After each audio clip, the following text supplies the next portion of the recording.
come on. It's already here. Yep. You're all set? Yes, sir. Awesome. You guys are good? Yeah, we're ready. Just make sure everything in the library is all set up. He's here. Thank you. Okay, so first I want you to take the tower and then I want you to tilt down so we can see him, okay? Yep. Okay. Thank you. Okay. Oh, sorry. You got it? Yep. Right. Scene 1, shot 1, take 1. And action.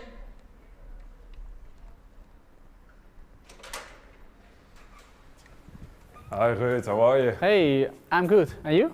Yeah, fine. Hey, can you introduce yourself in, let's say, 3 sentences? Well, I'm a documentary filmmaker. I focus on socially relevant themes, and I like to work as much as I can on an individual basis, so I have total control. That's what I like. All right, perfect. Hey, you want to take a look around your old campus? Yeah, sure. Yeah, sure. All right, let's go. All right, so you came in your 3rd year, right? Yeah, All right, cool. And for your masters, exactly. so when you were here, where did you spend the most time? We're right over there in the library.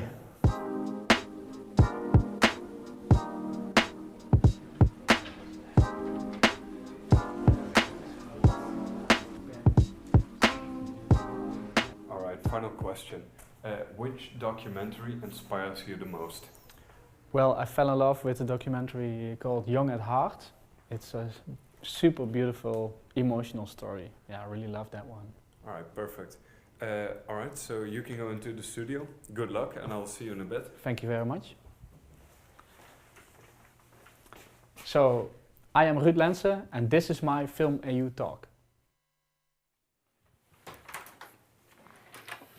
Hi, welcome.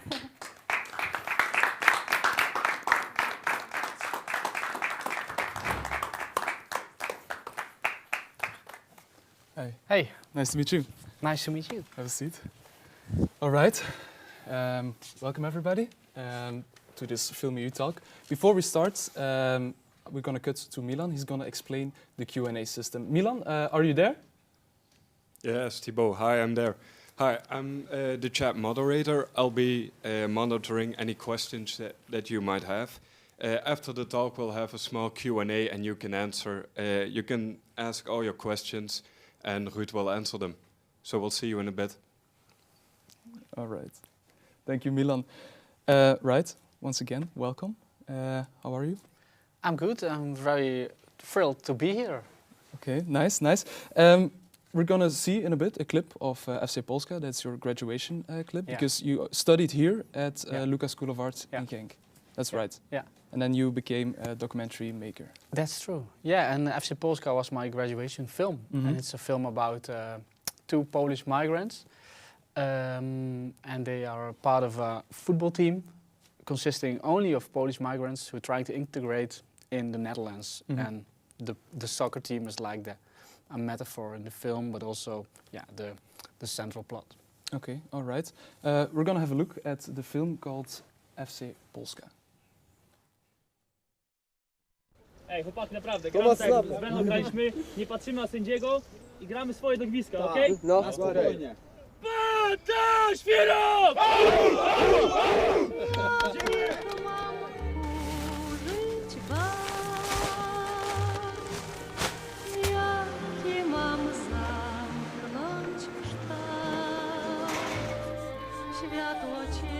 Tak jak ja, młody człowiek po szkole, nie było dla mnie tej pracy. Nie ma dla mnie, nie ma dla wielu osób pracy w Polsce. Wiadomo, jeżeli chcę sobie ułożyć życie jakieś, no to lepiej zostać tu i sobie układać pomału, niż po prostu zjechać do Polski. Die blijven gewoon tot de laatste minuut. En ja, dat is ook waar je denk ik onze punten met halen. In die tweede helft waar andere jongens aanvuigen, gaan wij door.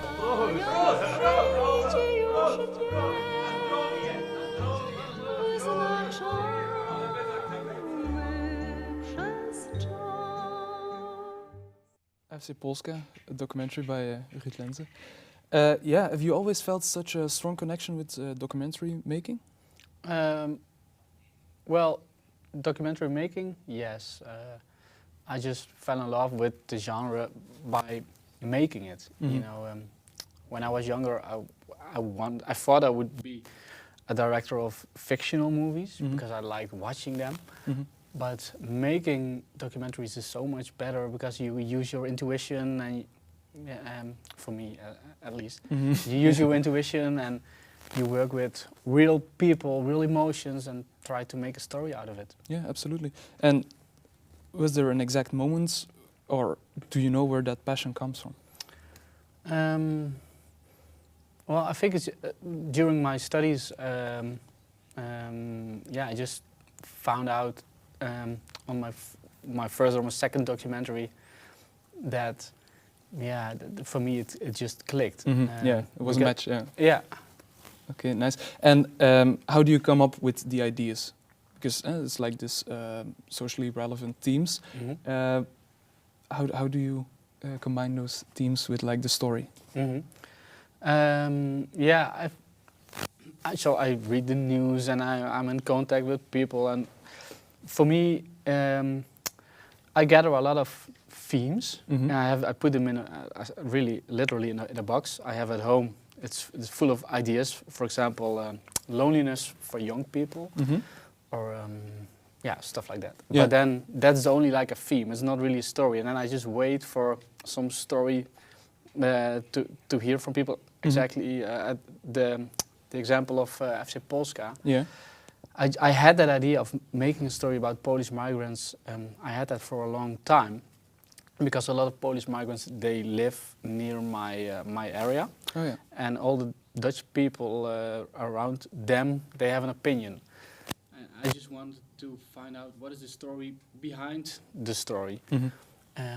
But I didn't have the central plot. And then I read somewhere else that there was going to be, that they were forming a soccer team full of Polish migrants. And then I thought, that's it. That is, now I have my arena. I only need to find the best two characters in the team. And I found them. All right. Yeah, and then I just started making the film. Yeah. How long did you work on FC Polska? I think 1.5 years. Okay. Yeah. And that was your graduation work here at LUCA. Yeah. Another documentary of yours is Lost in Memories. That was a big hit, we can say. We're gonna watch that in a second. Anything you can tell about that? It's a documentary about my parents. My father got diagnosed with dementia, and my mom really struggled with her role as a caregiver. And the film is about the love between them. Okay. And in the final 2 years of my father living at home, and and my dad trying to take care of his horses, and because he has like a little paradise created, a piece of land with horses and flowers and vegetables, and that is again the central plot in that film, the arena. And but actually it's about a film about aging and love and dementia and struggling. All right. Yes. Let's watch a clip from Lost in Memories.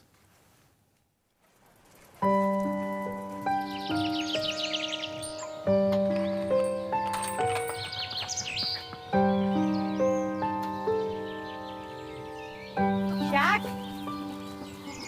waar ben je? Ik ben niet meer terug. Alles is anders. Niet meer kunnen douchen, overal hulp bij nodig, de weg kwijt, nog niet weten dat hier woont. Dementie, jee.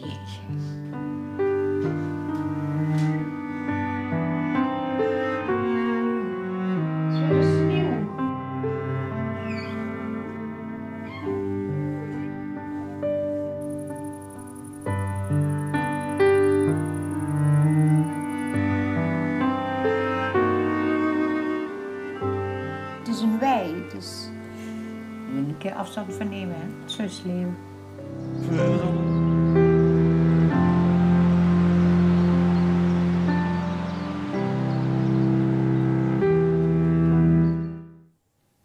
Beautiful. Yeah. Did you knew beforehand you were gonna shoot it alone, because you did everything yourself, right? Yeah, I did everything by myself. So I was the producer, the director, camera operator, sound operator, and the editor. Yes. yeah, of course I had some coaching in the editing, and I had somebody making the soundtrack and color grading. But like the shooting period, I did everything by myself. A one-man band. A one-man band, yeah. And do you think it was important because it's a vulnerable subject? Yeah. It's also your parents. Yeah. Do you think it was necessary to do everything alone? Yeah, for me that's just.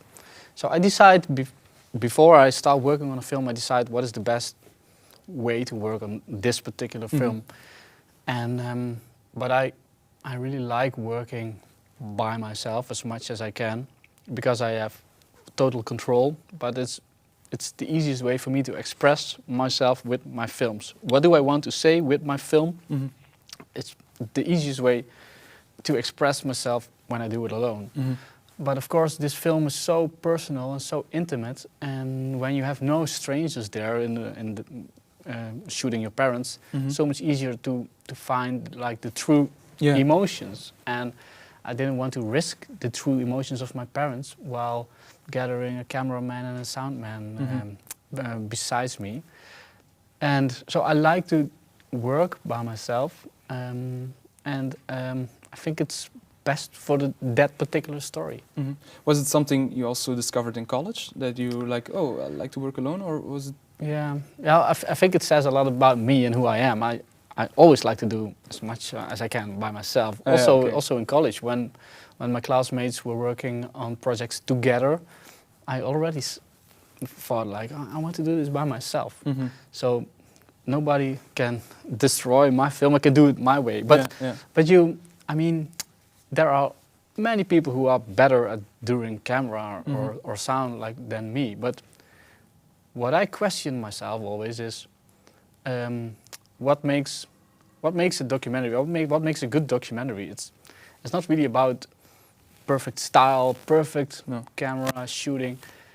It's about intimacy. It's about a true story, true characters, and a development in the characters. And for me, it's much easier when I'm alone with my protagonist to get in that intimacy phase. You know? Yeah, exactly. Yeah. So that's why I like working that way. But of course, I always question myself before I start on a project: is this the best way? Yeah. How many documentaries have you shot until now? I've made, I think I've made 14 documentaries now. Well, the first ones, they were shorter. Now they're getting longer and longer. Yeah. And how many of them did you shoot alone? I think I shot 9 or 10 by myself. Yeah. Okay. Something like that. And what would you say is like the biggest advantage of shooting alone? So I think the biggest advantage, as I said before, is you get really soon you get in that intimacy phase that your character shares everything with you, and it's much easier, much personal when it's just you and them. Also on a productional level, it's so much easier to, for example, when something happens with my protagonist and I get to hear it, I can be there the same day or the next day. And it doesn't work like that when you have a crew and you need to think about that and when are they available. So it makes it, in some kind of ways, it makes it, you're more flexible. Yeah. That's it. But I think that's not the most important thing. The most important thing is just getting close to your character, gaining the trust. Yeah. Because you're working with real people and real stories and real emotions, and you need to get close to that. Absolutely. Yeah. And especially when like Lost in Memories, it was a hit. Then one of the advantages is also the festivals. I can imagine the money also goes back to you. Yeah, that's true. So that's when you can shoot a film by yourself, but you can also, I also often produce it myself. When you produce your film yourself, you are the sole owner of the film. Absolutely. So when you are in the lucky situation that a film gets picked up at festivals and a broadcast organization wanted it, but also it was in cinemas in the Netherlands. It was in 45 cities, and a lot of people went to see it. And I didn't have to share the income with a producer, also not with a distributor, because I also distributed it myself. Oh, okay. Yeah. Also on the checklist. Yeah, that's Yeah, it's crazy. So, but I was a distributor of my own film for a few months, full time. So you need to wonder if you really want to do that. Do you want to make the next film already, or do you want to really exploit your film? Well, for me, it gives a lot of satisfaction to.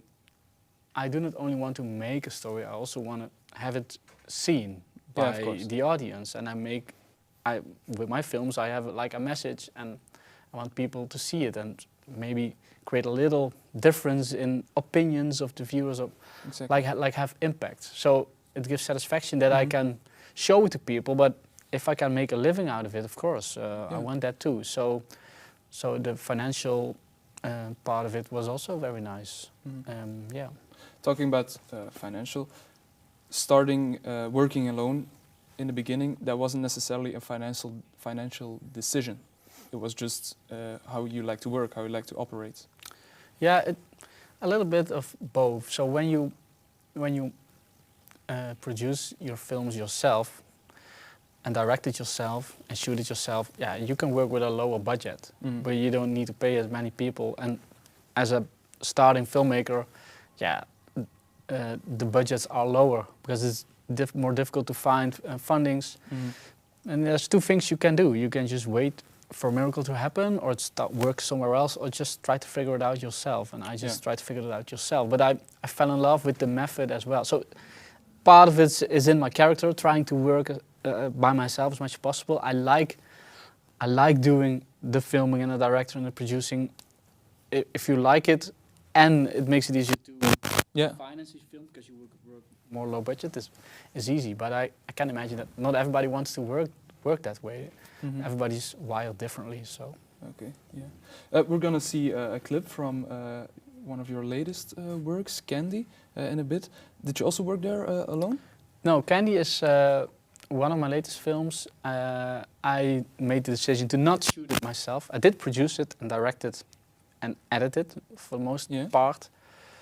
But I did have sound and camera persons in there because the film needed a little bit more artistic approach. And then I said, okay, let's work together. And that was sometimes, well, not easy for me, but in the end, it worked out fine. But I did try to find a different way to getting to that intimacy level.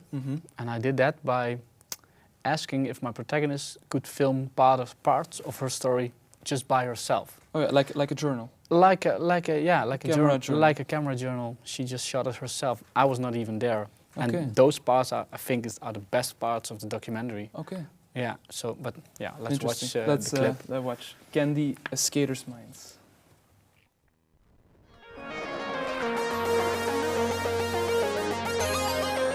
The day I stepped on a skateboard for the first time, something within me forever changed.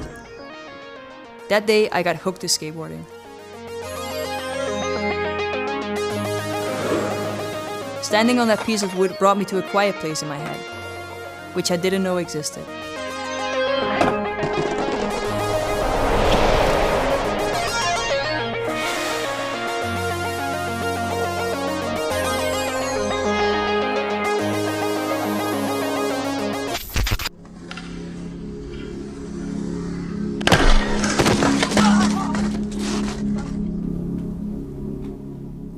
Vijf maanden en dan moet ik fit zijn. Dan ga ik fit zijn.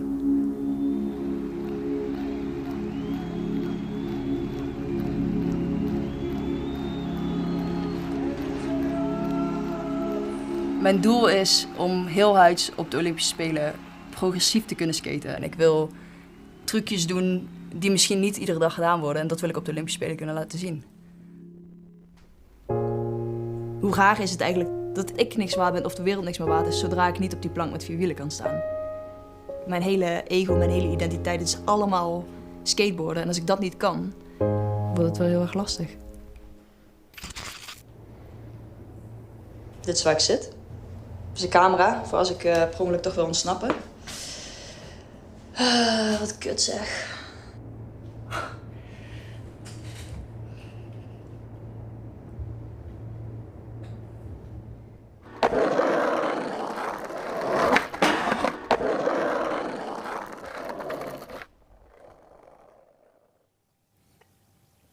Yeah. So Candy, A Skater's Minds. What can you tell about this documentary film?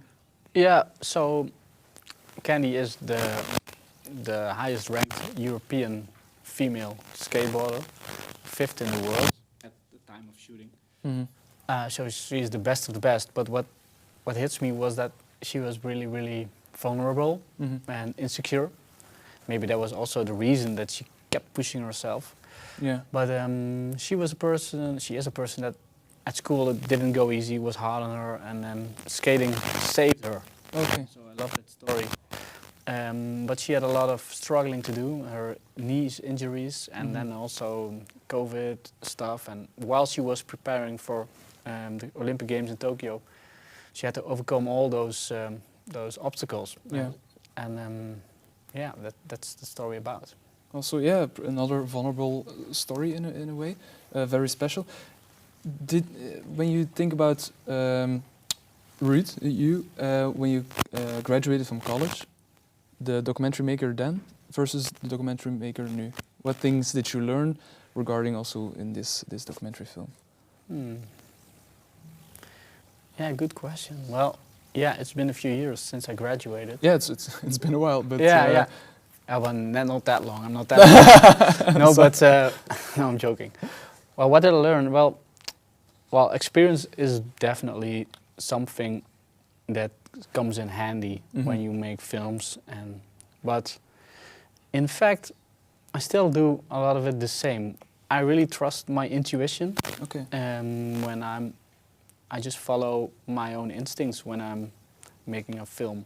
And I've learned all about techniques and stuff, but in the end what matters is what I said in the beginning, is that intimate relationship with your character and follow them on a journey or in a development. So I just use my instincts most of the time. And so maybe I didn't change that much, only I got more experienced and maybe more secure about how to approach things. Yeah, well, in that approach, we know about your ID box, we know about the teams you work with, and you're also a one-man band, like I said before. But is there someone you talk to with your ID? Someone you can, yeah, like a soundboard. Yeah. Well, so in the starting process of a film, when it's just the idea phase, most of it works in my head, and then I talk to my wife, and then I talk to an editor I work with a lot of times, and sometimes a camera guy I work with a lot, and friends, because you don't really need to work in film to have an opinion about a subject. Oh, okay, yeah. So I talk to people a lot. It helps me figuring out what am I trying to say, because when you have an idea, it's like you're in a pool and you don't know what focus is it gonna. Yeah. It's the best thing you can have when you're making a film is you have boundaries, so you get focus in your film. But sometimes the story is so big, you can choose so many sides to tell your story from. You need focus, and I get that while talking to people. But when I'm already in a film and I'm shooting it and editing it, and when I'm my producer myself, I don't have anybody to get feedback from, but I choose my people. I choose other filmmakers or producers that I just hire for they coach me on this project. Okay. But it gives me freedom to if I don't like what they say or I don't agree, because all filmmakers, they have different opinions. Yeah. And sometimes you trust people, but sometimes they can be wrong as well. You need to be a little bit, how do you say it? A little bit stubborn sometimes. Yeah. At least I am. But sometimes there's truth in what they say. But so I pay them to give me honest advice. Okay. But I choose if I do something with it or not. And that's the difference when you work with a producer, and when the producer is officially the owner of the project. When he says something, you gotta listen. Of course, you can debate about it. Yeah, you can discuss it. But you can discuss. But it's, you only have to discuss with yourself. Yeah, I want to be the owner. Yeah. I want to. I feel myself.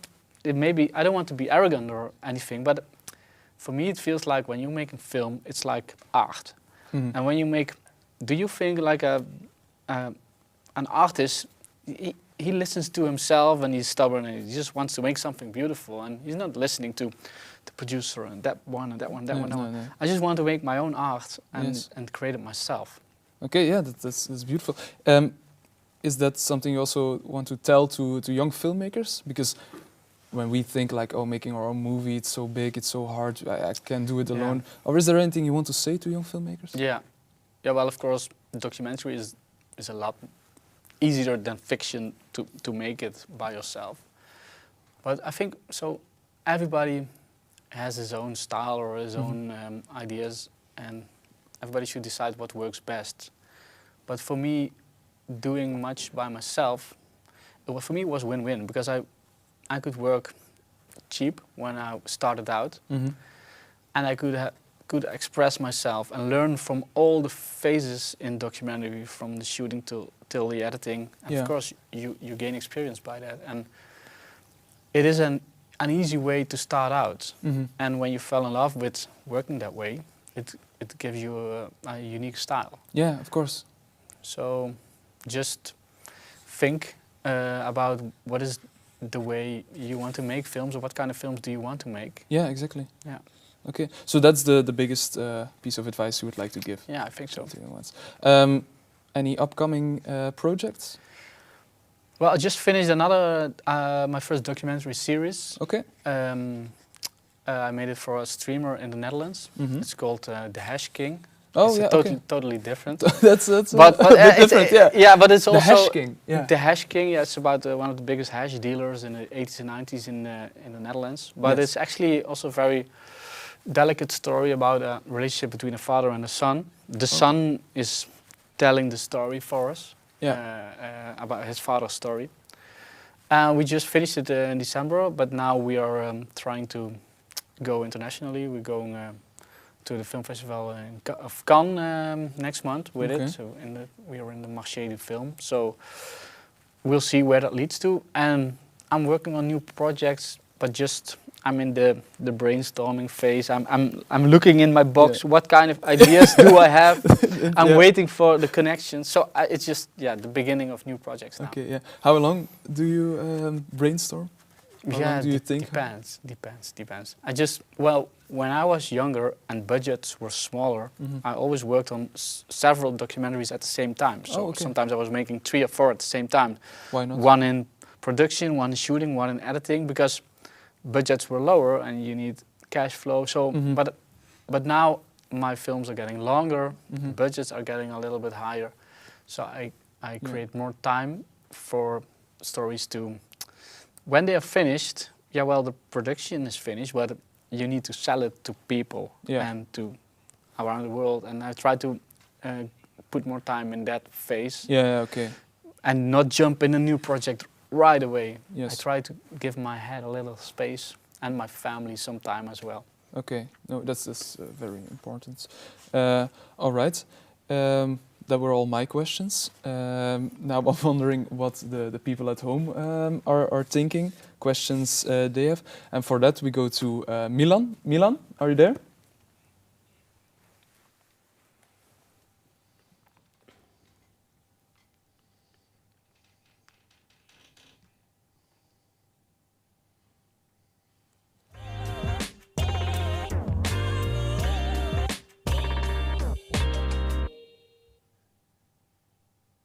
Yeah, I'm still here, listening to the beautiful talk that Ruud gave. There are 3 questions. The first one I want to start with is, Ruud, during Lost in Memories, was it difficult for you to separate your personal and professional relationship with your parents? Well, in fact, I didn't separate it.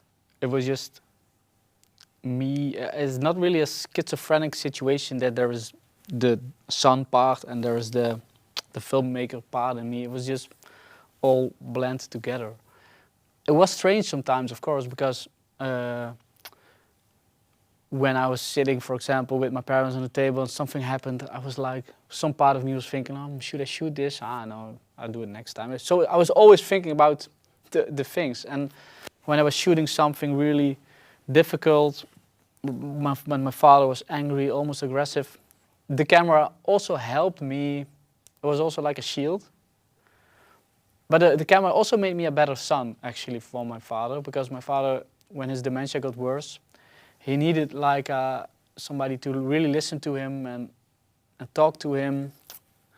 And when you're filming, you are much more easygoing.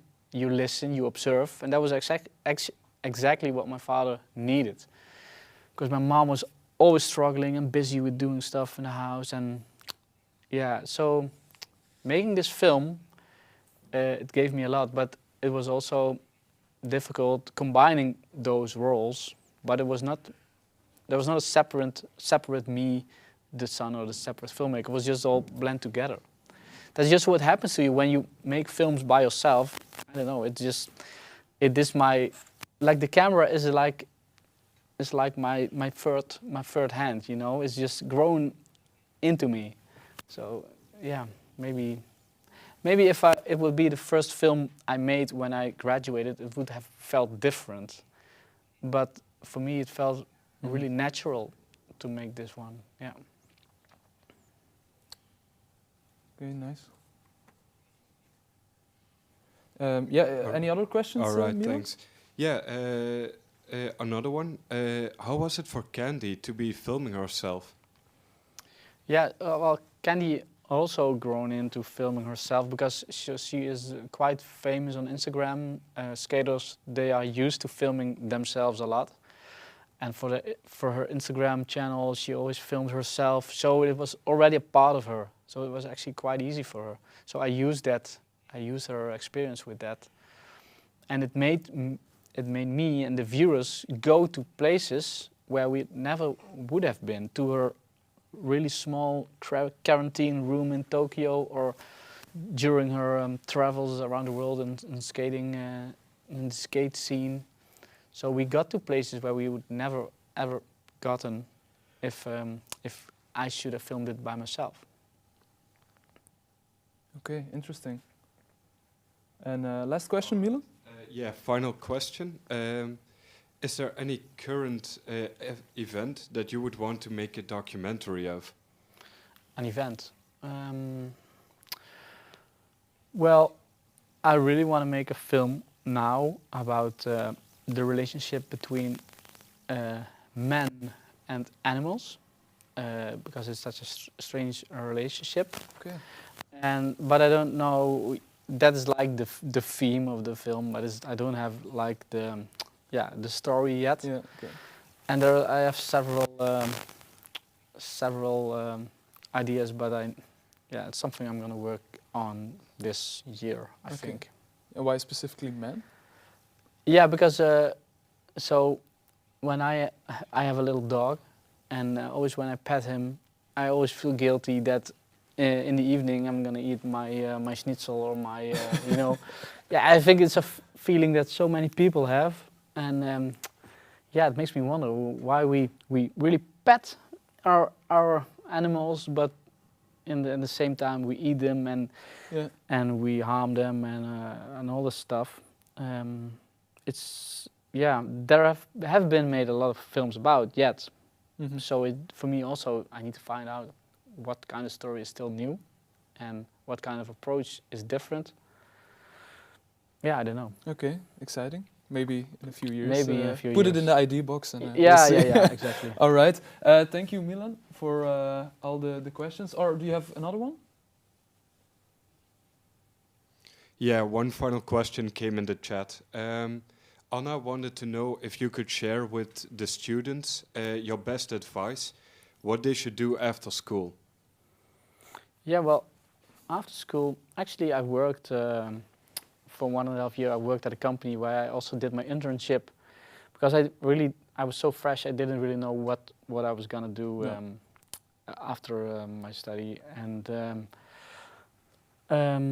well, early on from working in the company where I worked, I was a cameraman, so it was nice, but I didn't feel. I always felt like, okay, documentary is what I'm in love with, but I don't know where to start. And when I worked 4 days in a week, and the day I had left for myself, I just tried to work out a documentary idea, find some fundings, just a little bit, and once I got it, I quit my job. Okay. So it gave me time to have after my study, just a little time to something going for myself. Yeah. It's so difficult when you have your diploma and okay, then what? Now what? Now what? You need Yeah. some time to Establish something. Yeah. Exactly. Yeah. Okay. Nice. Super. Were that all of the questions, Milan? Another one just came in, so I'll just quickly ask that A one. lot of people watching. Cesare asks, what is at the heart of your love for documentaries? Sorry again? What is at the heart of your love for What documentaries? is at the heart of my love for documentaries? I think it's just telling true stories, true people, true emotions. I know maybe it's a way for me to understand the world a little bit better through the stories of other people. I think that's what it is for me. Mhm. Yeah. That's a nice definition of documentary making for you. Yeah. Okay. Were that all of the questions?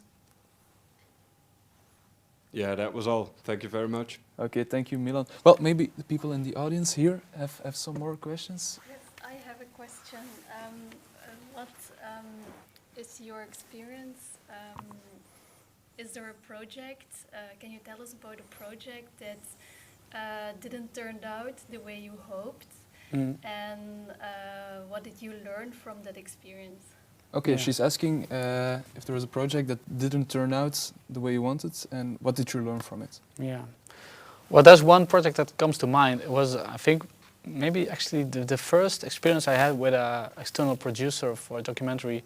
I was really young and enthusiastic working with a producer, and it felt like it's the way it should be done because everybody's doing it like that. And we got, for the first time, like quite a high budget, like over 100,000 euros. And so I was thrilled, but in the end, it didn't work out the way I wanted. It turned out the producer and me were like totally different makers. We had a different style, different opinions, and now I would think, why didn't I do my research better? Why didn't I do my homework? Why didn't I talk to people who worked with it before? You know, the producer is a good producer, but we didn't match. And then, along the way, when you work on a documentary for many years, it can be a bumpy road in that case if you don't match. So I really felt that my film, was getting like stolen away from me because he put more, so the producer is more or less the owner of the documentary, and I felt myself getting smaller and smaller, and the producer getting bigger and bigger, and changing the stories in ways I didn't want to. So my advice is I think many young filmmakers end up having an experience like that when they work with somebody and it doesn't work out the way they want it. Only thing you can do is just do your homework and choose carefully who you work with, because it can be a little tricky. And it can be tricky. But I think that experience also taught me that be more careful and just listen to myself, and when my feeling is work for yourself on a film, I just do that. I don't want to risk any difficulties on set or in an editing phase. I don't want to risk that. I want to love making film, and during that process I lost my love for film. If all the films should be made like that, I would have done something else. But I knew already that I made a few films before by myself. I was in love with the medium and doing it myself. So, but it was a hard process, and it took me 5 or 6 years to eventually finish that film. We got delayed for 2 or 3 years because all that stuff. So. Damn. Okay. Yeah, we can learn from that. Do your homework. Any other questions? I wondered if you ever considered making fiction films, or was it always making documentaries for you? Okay. Do you always wanted to make documentaries?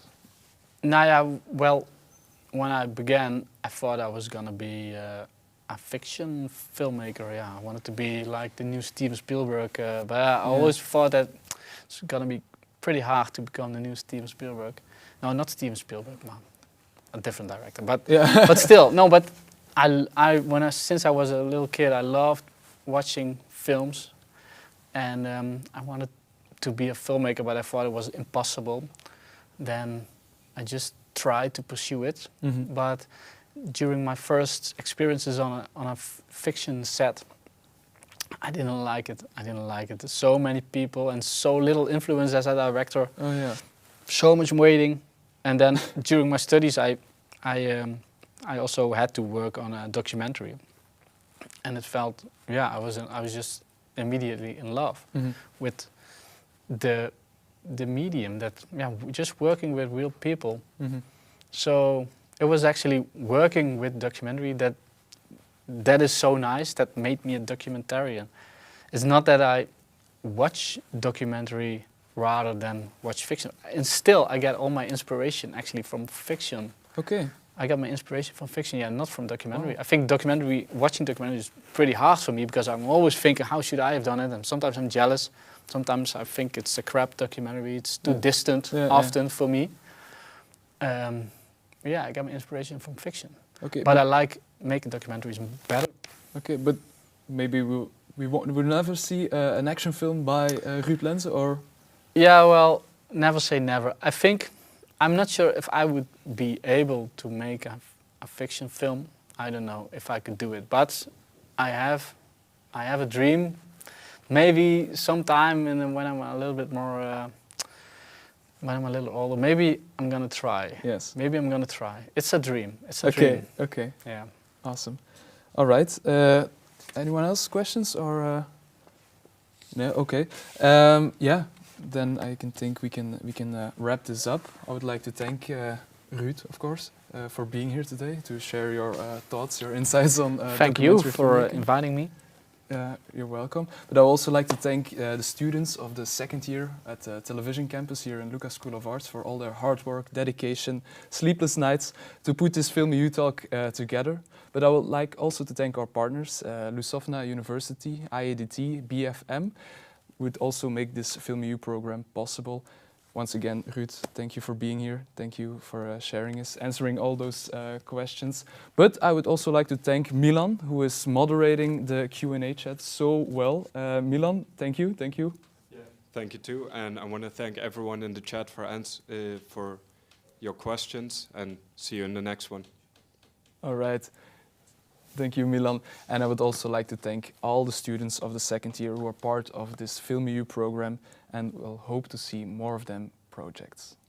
See you next time.